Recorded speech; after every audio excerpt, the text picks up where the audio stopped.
আজকে সকালে 4:40 যখন আমি বাজারে গেলাম, দেখলাম যে পেট্রোল পাম্পে মানুষের হাহাকার চলতেছে, সিরিয়াল চলতেছে।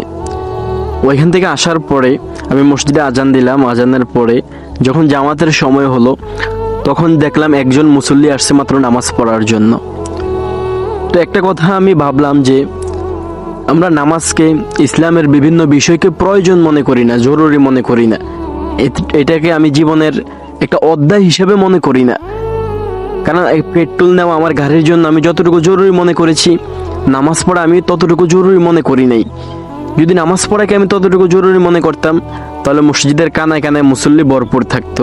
তো আমি একটা কথা বলি ভাই, জীবনের এই সীমিত হায়াত শেষ হয়ে যাবে, জীবনের এই ক্ষণস্থায়ী জিন্দেগি একদিন শেষ হয়ে যাবে, দ্বিতীয়বার আর তুমি সুযোগ পাবে না।